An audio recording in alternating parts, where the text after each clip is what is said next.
What's going on, y'all? It's your boy No Credit. I'm back again with another one.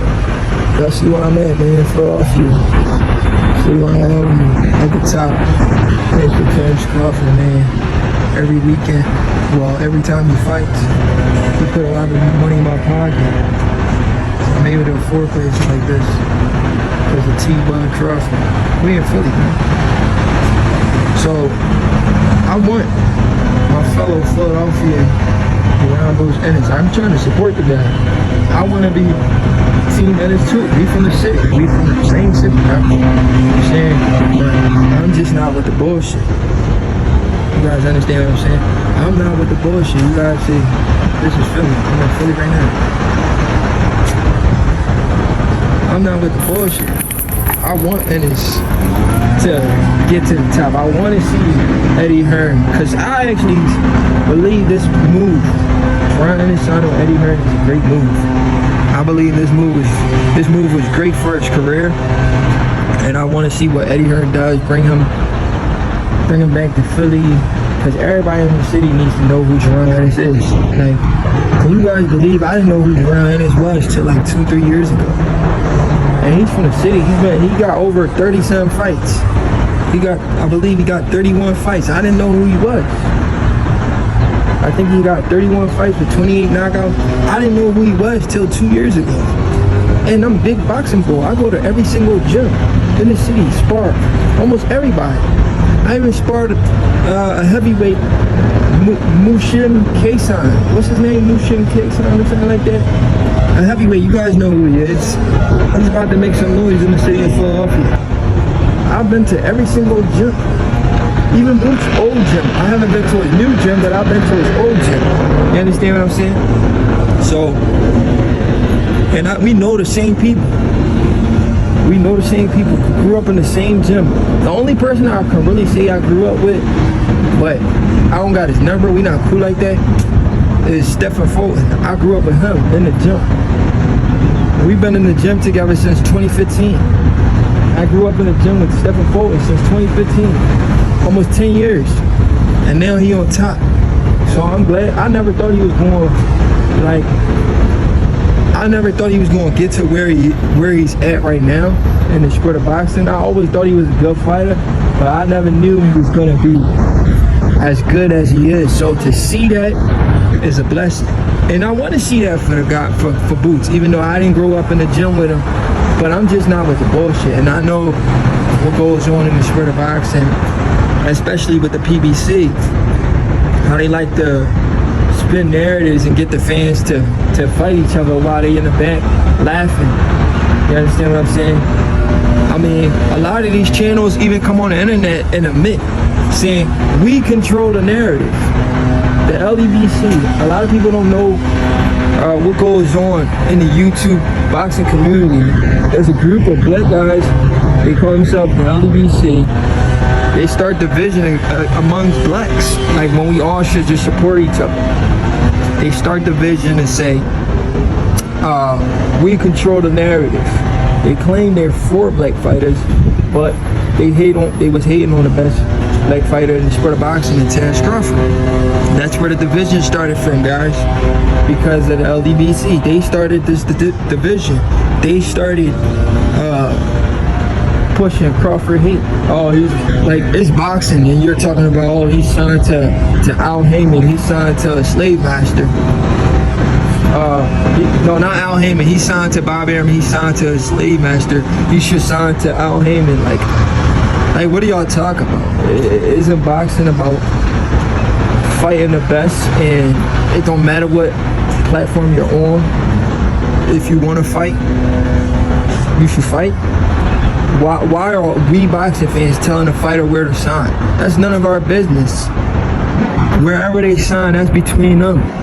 Like, I read comment sections over and over where boxing fans are like, oh man, he signed Eddie Hearn, there's nobody over there to fight. What are you talking about? It don't matter who he signed with.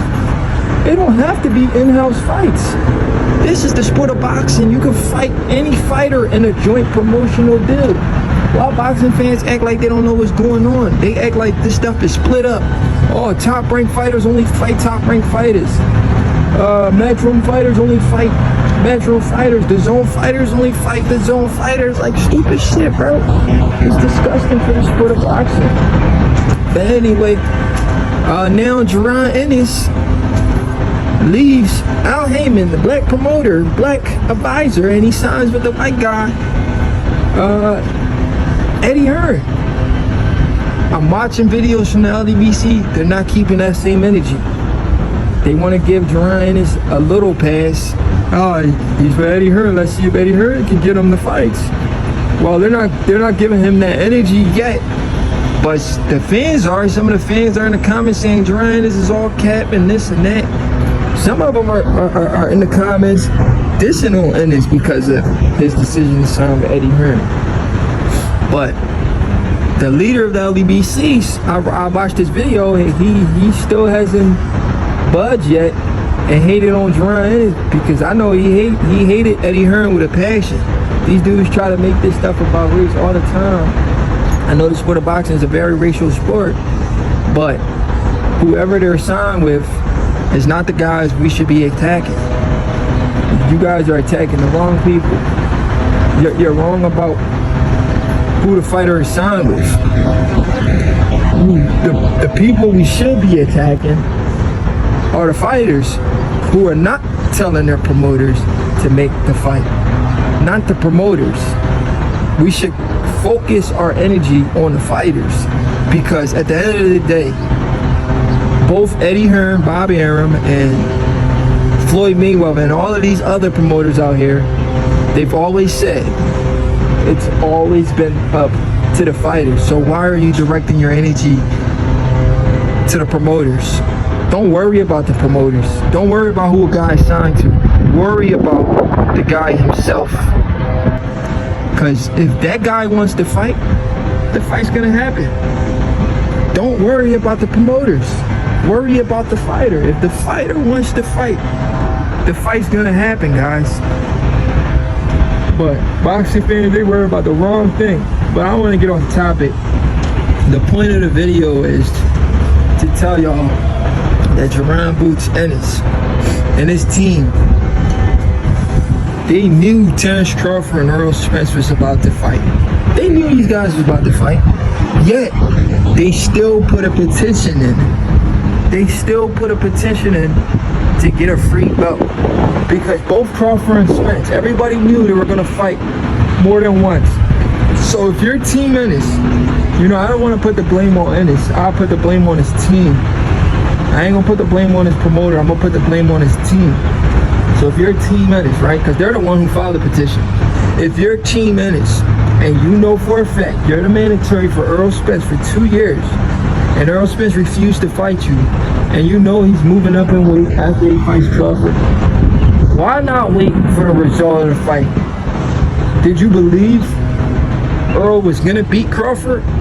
See, that was the problem. They thought Errol was going to beat Crawford.